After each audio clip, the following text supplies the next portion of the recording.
besides his wife.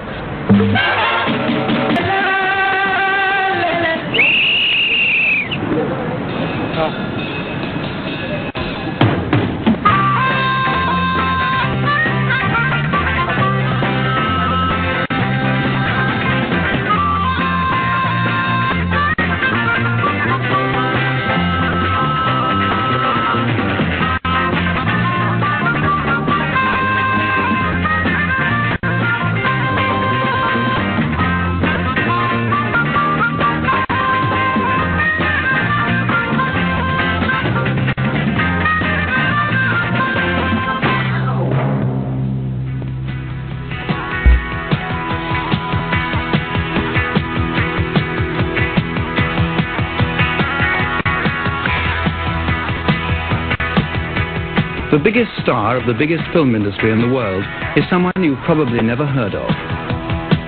Film stars are adored in India in a way that they haven't been in the West since the great days of Hollywood. The people of India are film crazy. At least one new film is released here every day. And the stars are so well known that they don't need their names on the posters.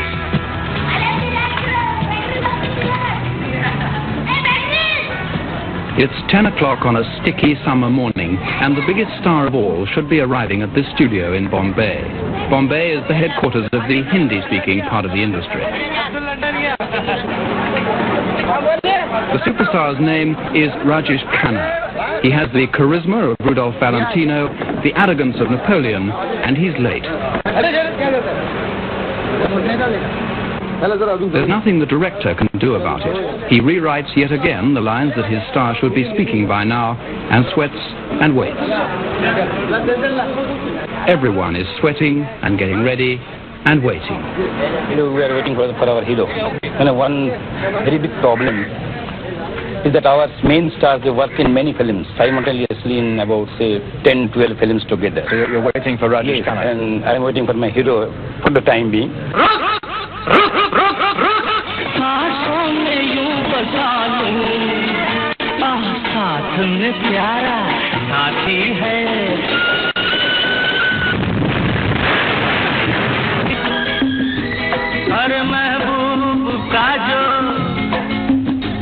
बस लेते हुए नाम प्यार दीवाना होता है मस्ताना होता है हर खुशी से हर गम से हाँ पुनः मैं तुम्हें अपना बनाकर एक नया जीवन देना चाहता हूँ ये शाम मस्तानी मदहोश किए जा मुझे डोर कोई खींचे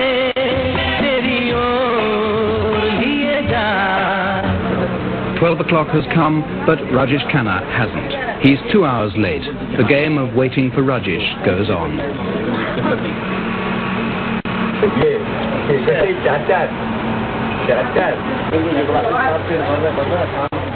What will you say to him when he arrives? Well, he will come himself and explain to me why he was late. And you will accept what he says?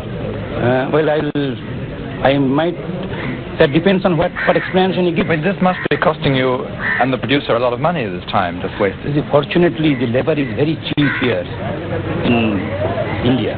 But I feel a little upset. No doubt I feel a little upset because if I don't get my artist in time. And I make it a precondition before I start my films that either you leave the film or you come in time. The concept of punctuality hardly exists in India, but Rajesh's lateness has style. On the Bombay coast, where the palms are stirred by the breeze off the Arabian Sea, the star lives in an impregnable dream house. Getting in to interview Rajesh is like trying to gain access to royalty.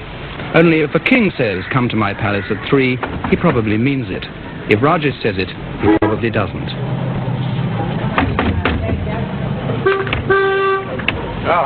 Good afternoon. Come to see Rajesh Khanna. Oh, yeah. Is he here? No. He's not here? Yeah. We coming? 8:30. But we have an appointment with him for 3 o'clock, which is now. I don't know what time is coming. You come to tomorrow morning. 8:30. Tomorrow morning? Yes. You come. Do you know where he is? Where's he gone? Hospital. I don't know which hospital. Gone to a hospital? Yes. When did he go? His friend is sick. To see a sick friend? Yes. He's going to be at the hospital Yes. for some 13 hours. Yes. But he was expecting us. Yes. But he went. I see. Right. So we must come back at 10 o'clock tomorrow. Thank you very much. Next time, we get as far as the gatehouse. Inside, the star has furnished it as a temple to himself. We read magazines about him, wait for another appointment that he doesn't keep, and study his film awards.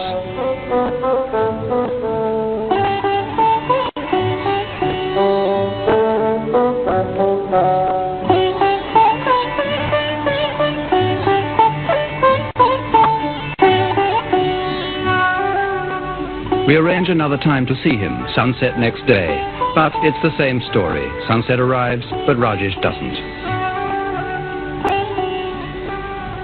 For 5 days, this humbling experience of waiting for Rajesh goes on. Will he or won't he? Then, suddenly, he does. He invites us to a party, and in his sitting room by the rockery, gives us an audience. How do you like stardom now you've got it? Who doesn't?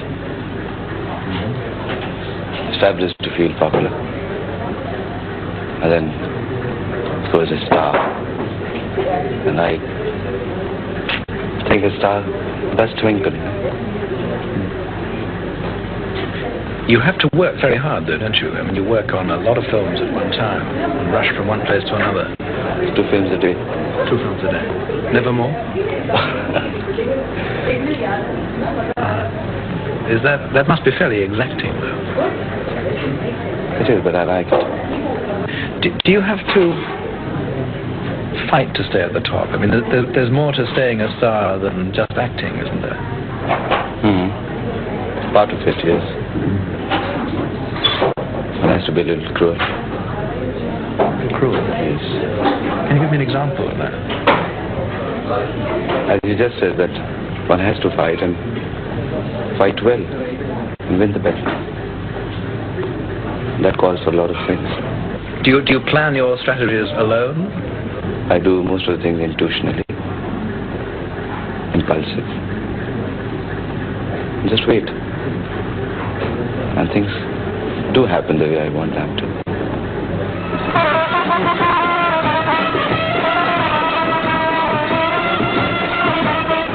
2 days later, Rajesh has one of his impulses. Out of the blue, he announces that he's getting married and plunges Bombay into the gaudy paraphernalia of a film wedding.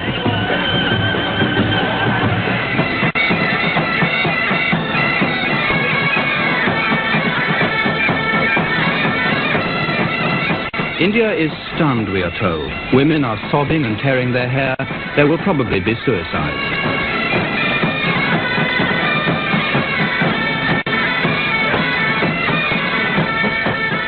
The sudden bride is a starlet. She's the daughter of an industrialist, her name is Dimple, and she's said to be only 15. Even the gossip columnists have been taken by surprise. Except one. This is Devi, the vitriolic queen of the gossip writers. She floats like a butterfly and stings like a bee. When Rajesh decided to get married, Devi was the first person he told. He told her that he'd found the girl drowning in the sea, rescued her, and fallen in love. And I think he was high, because when he rang me up at 3 a.m., he sounded absolutely drunk. And with 7 pegs at one party and 7 at another, I mean, you just don't walk into the sea like he said he did. And when he told me the story, there was no story of the waves rising and the bride being washed away or anything. But later on by evening, he told me this, so I said, this is not what you told me in the morning. Happiness on a Hindi screen is the holy grail of the Bombay film producers like J. Om Prakash. At home in his private shrine, he prays for success and finds it so often that his undeclared profits have become an embarrassment. When the tax authorities raided his home recently, they found bundles of banknotes stuffed up the goddess Parvati. But Mr. Om Prakash is a happy family man. Every film he touches turns to gold, and he's just beginning a blockbuster with Rajesh Khanna. The ingredients will be sex, violence, love, hate, happiness, and above all, music. The music is so important that it's already been recorded even before a foot of the film has been shot.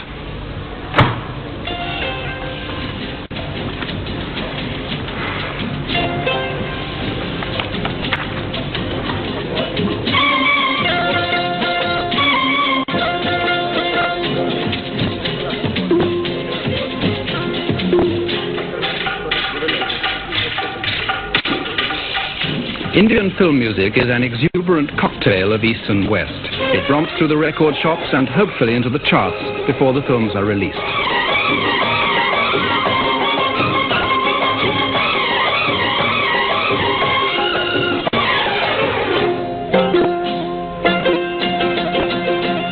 The playback singer puts on the words that will be mimed by an actress later when the film unit goes on location. For the love scenes, they'll go up to the foothills of the Himalayas in Kashmir to a luxury hotel that used to be a Maharaja's palace.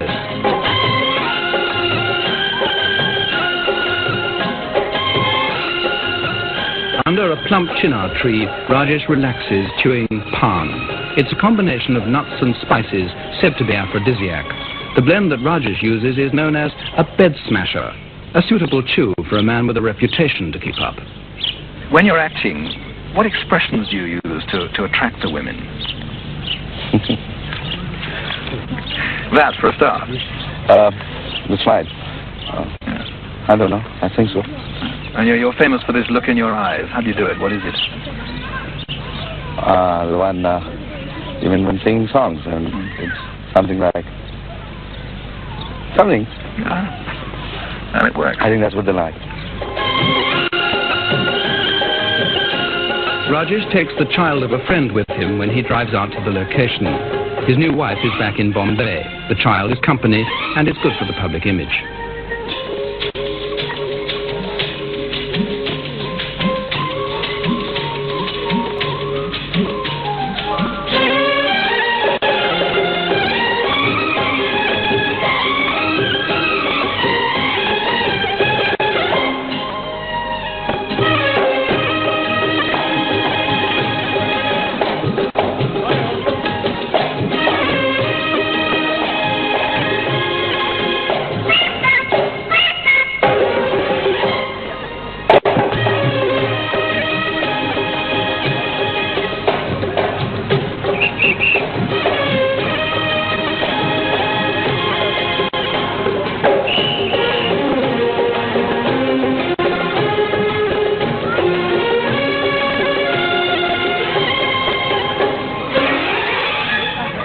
Life in Kashmir has an almost medieval simplicity, but when the Bombay Dream Machine trundles in, everyone turns out to watch.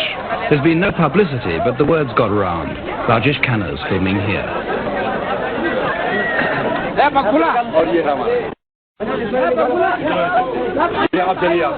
The leading lady is Mumtaz. She's noted for her pout, and when Mumtaz pouts, she knows exactly what she's doing. She commands £30,000 a film, and she does 6 films a year. Producer-director Om Prakash is in charge, and already they're having trouble with the crowd who want to watch, and with the others who just go about their normal business right in the middle of the shot.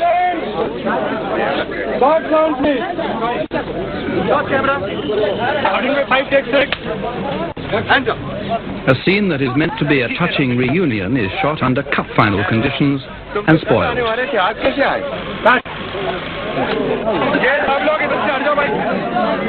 The crowd jostles. There are said to be 60,000 Indian troops in Kashmir, and most of them seem to be here today.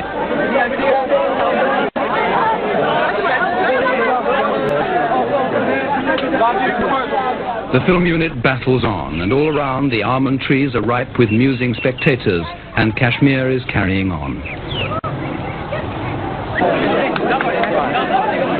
Do you like working with crowds like this? I love it. Do you ever miss peace? I mean, you don't get much, do you? No, we don't, but we love this at the same time. It's good for business. It's good for business. No, you get different faces to see, different people, noise, people climbing up the trees. What do you think of all this? Well, that shows how famous we are. When you come out on vacation, you seem to have to work in a constant brawl, terrific crowds all the time. Well, in location shooting, you have got to be accustomed to it because, you know, you cannot fight the inquisitiveness of the people. When their favorite stars come, the students, you know, they leave their colleges, the shopkeepers close their shops, they all come and run. Sometimes it becomes difficult for us to manage, and very often, you know, I have packed up from the locations and gone home. There are more hold-ups. Hold-ups because of the crowds. Hold-ups because Rajesh spends 2 hours changing back at his hotel. Hold-ups because the music hasn't arrived. And music is the vital ingredient, as Mr. Om Prakash knows. Look at the Indian culture. Music is in the veins. A child is born in this country, he is welcomed with music. The name ceremony is given with music. His hair are cut for the first time, songs are sung. You see, the child grows, gets married. On the marriage, it is the music which plays the most important role. And so much so, when the daughter is sent away by the parents, with tearful eyes and all sobbing going on, but there is a music at the background. When they recorded the music for this film, they put a garland on the microphone for good luck and left it all to Lata Mangeshkar. She's the top playback singer. Her voice is as famous as the faces of the stars who mouth her words.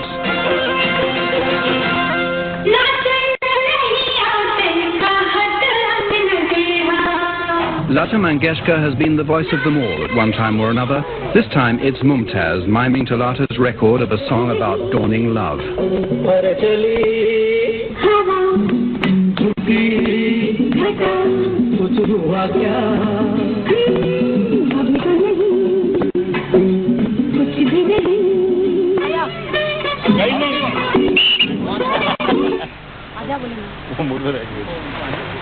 When you see it played back with somebody else's voice coming out of your mouth, what do you think? It is don't you think it is a bit silly, but can't help it. What does the audience think about it, do you think? I got no idea. I think now they are also used to it. Well, I think they know. Devi has flown in to listen for the whispers that she'll turn into shouts in her column and to cut the stars down to size. Rajesh and we knew each other when I wasn't a bitchy columnist and, when he wasn't a superstar. As usual, like with all celebrities, he was a much nicer person to know then. I think all celebrities become bored. They get so involved in themselves. And a star is such a self-centered creature that no woman or no man, no person with sort of pride or self-respect or things can like them for long. They have nothing to offer. And I feel he has nothing to offer. His box office record says that his public thinks otherwise.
Have to come before.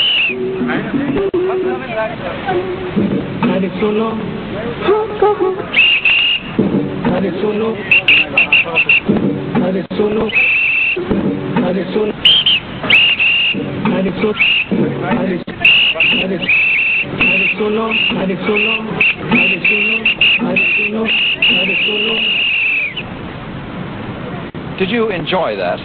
I did very much. It's better than running around trees. It's like running around rocks. Makes a change. Yeah, of course. But I liked it. I like this part. This bit of it again and again. You don't mind going through it again and again? Not at all.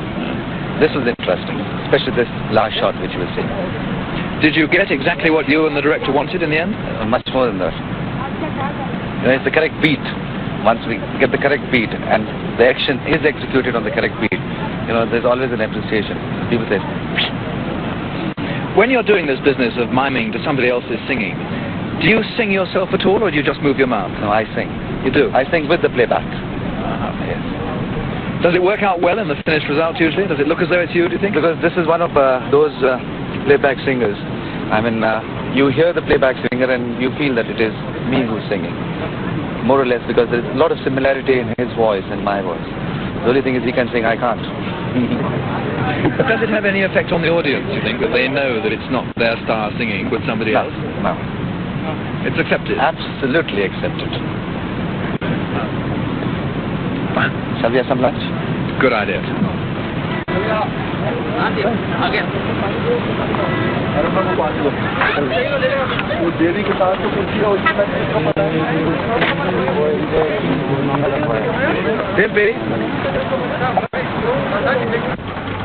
Back in Bombay, with her pen freshly filled with venom from the Kashmir location, Devi is writing a column about Mumtaz. Mumtaz looked limp, listless, her face pinched, tongue white and dry. I'm suffering from acute diarrhea, she told me. But it's just ideal for the scene, says my director, J.O. Prakash. You're looking all right, I told her. You look nice when you're provoked.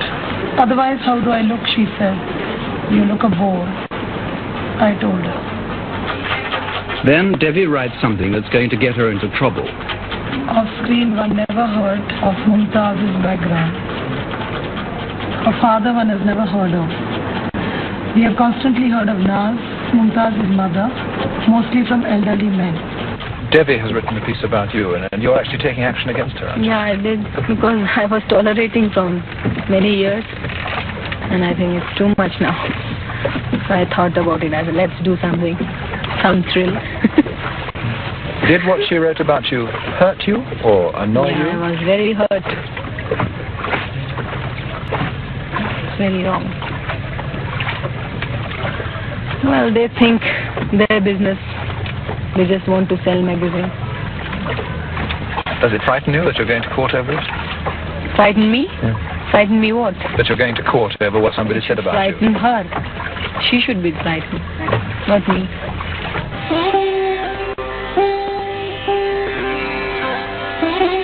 Mumtaz glides over the lake where we've taken her to get away from the crowds who mob her wherever she goes.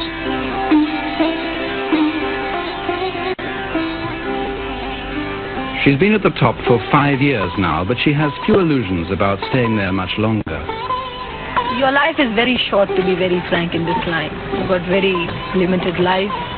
Till you're top, everything will come and everybody will follow you. They want to take your autograph and Mumtaz, Mumtaz, Mumtaz. And one fine morning you get up, you feel you're nowhere, you know, something like that.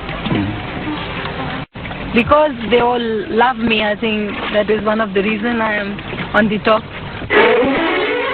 All stars must fear the moment when they may fall from the top, and suddenly Rajesh is facing it.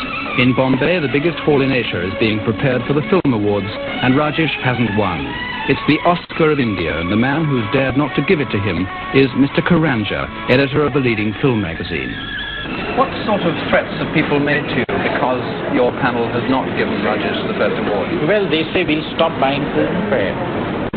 Then somebody said you're not fit to be editor of this magazine. Then somebody else has said that your judges are all in from hoops, they don't know. In the Rajesh camp, they launch a counterattack. One of his friends is set to work to invite everyone who matters to a rival occasion. Bombay The word goes out to boycott the Filmfare Awards. Let's look at it from Rajesh's point of view tonight. He wanted the award badly. He expected it also. I don't know why, but he did. So this party that he's having tonight can be seen as a gesture of pique? Yes, sort of. Otherwise, why should he have a party tonight? What has happened is that one of his employees has organized a dinner tonight. That's at about 10 o'clock. But Mr. Rajesh Khanna has promised us that he'll first come to our function and then go to the dinner.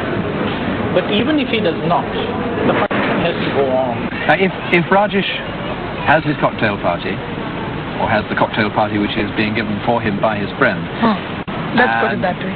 how many top people in the film industry has he got to pull there to have had a palpable success, would you say? About, say, 5 stars is enough. 5 top stars, 3 ladies and 2 males. Do you think he'll pull it off?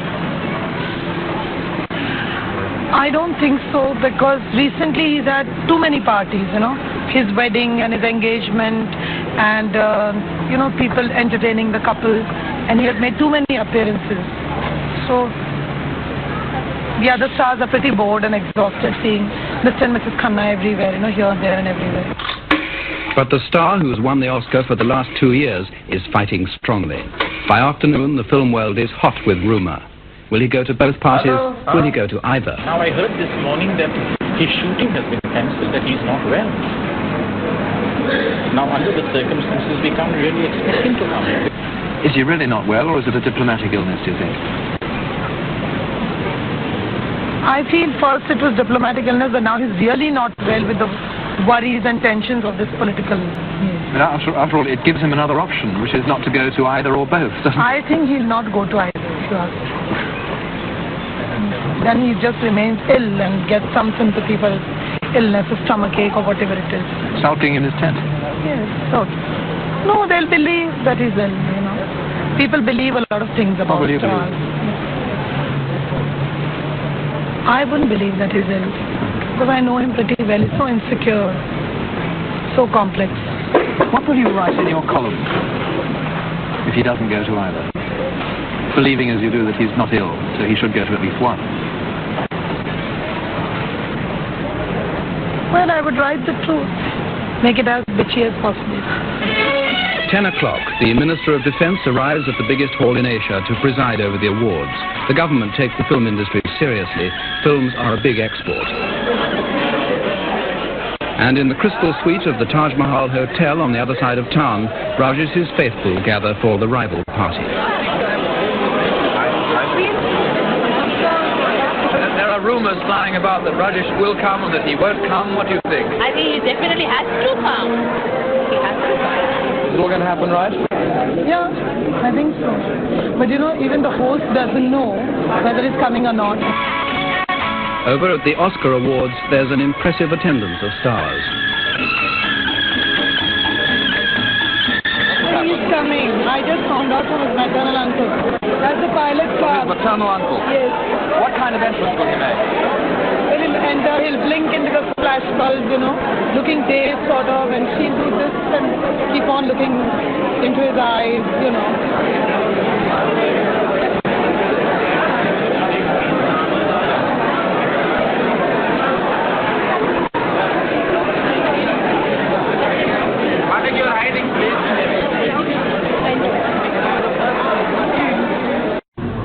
Was that a successful gesture, would you say? It was a coincidence. A coincidence? It's not planned. And I think I felt very nice. And they missed me. Sorry? The function last night. Yes. They did miss me. They did miss you. Yeah. I mean, inevitably they must have, because you are a very big draw. But is there any way that you can tell that they did? Didn't you read the papers today? It sounds good, but the people who pay to see his films know better. They've been staying away, and Rajesh's box office returns have slumped alarmingly. His new film is Dog, and it premieres tomorrow. Perhaps that can pull him out of the dive. Everyone is suddenly aware that the star is in trouble. He has had five flops in a row, and he's not used to it, because, you know, he had so many successful films, and so he never thought it could happen to him, you know, the superstar. I mean, he used to tell stories of this one going down and that one going down. He never thought it would happen to him. 5 flops in a row? 5 flops in a row. It's pretty bad, isn't it? Yes, it's very bad. And the thing with him is he can't take it. He'll keep telling you, now I'm a journalist.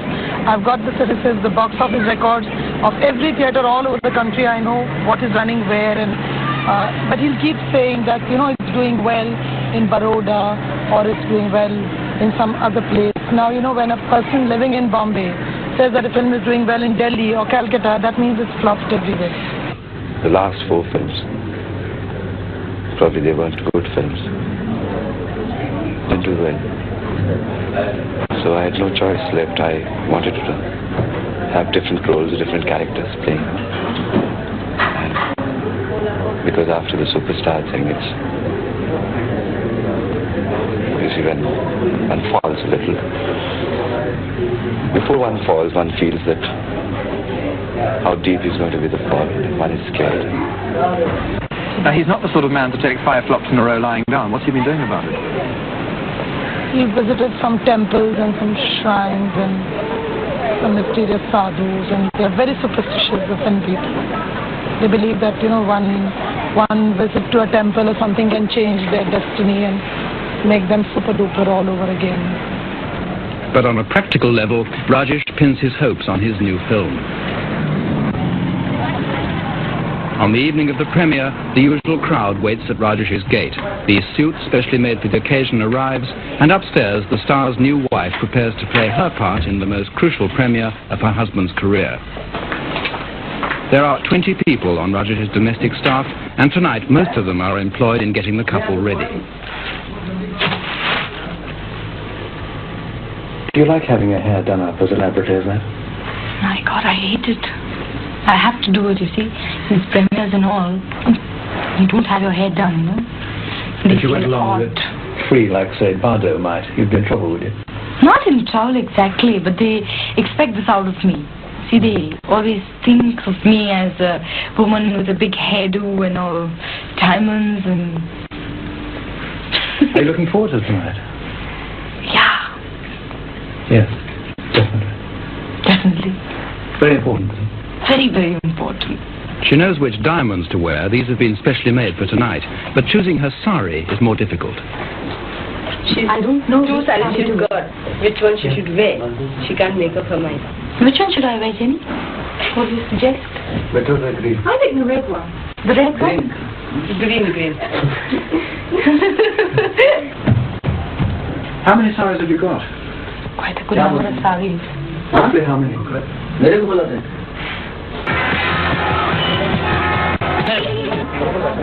His rival, Shashi Kapoor, has had time to think about that. He's still near the top now, as he was 10 years back. But 5 years ago, he went through a bad patch when his films didn't seem to provide what the audience wanted. The people who crowd round his Mercedes are not like a Western audience in any position to enjoy social realism and introspection. What they need in their cinema is escape. The average Indian is not rich. He can go to see a film which is very cheap. And this is the cheapest form of entertainment. And he sees it for one, not even 5 new pence. Yeah, that's what I think, 5 or 10 new pence. And it's marvelous when he goes there. Now he has no education, he has no background, which he should actually. Right now, the present Indian. And when he goes there, he's tired, he's worried, he's had lots of problems, and he's been brainwashed into sort of living the life he knows he's going to live for the rest of his life.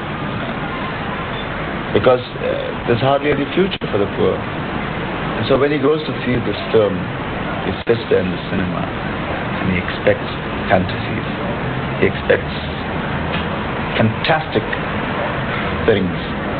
Laughter, humor, emotions, sentiments, music, love, romance, grandeur, lots of things. He doesn't want to be told about the realities of life.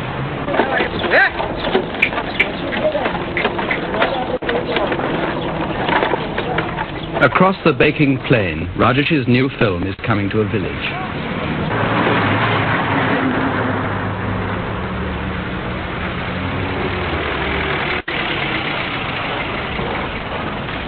The government film walla comes for a rare one-night show where the big film will follow one on family planning.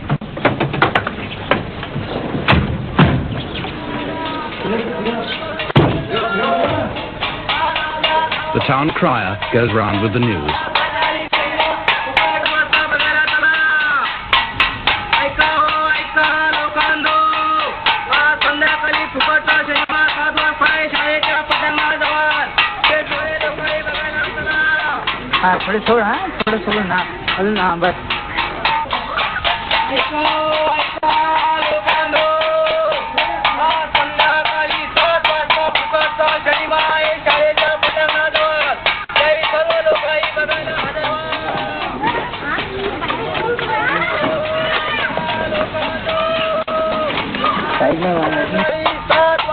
If they don't like Rajesh's film, tonight will be the only time they'll see it. If they quite like it, they'll spend 2 days' earnings to go and see it again 16 miles away in the nearest big town. If they really like it, they'll go 6 times or more, and Rajesh...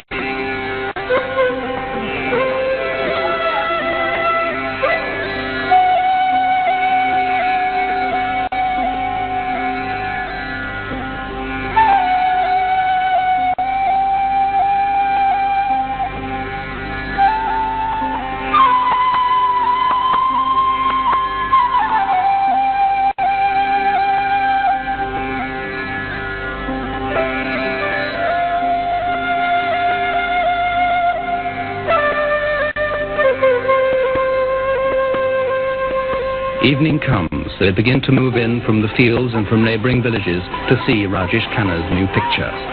Their judgment on it will filter back to him to tell him if he's still their star or if they've made him a has-been.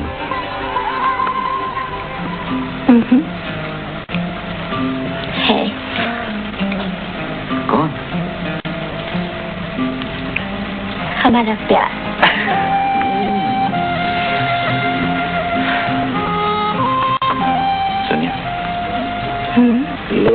Sonia, maybe.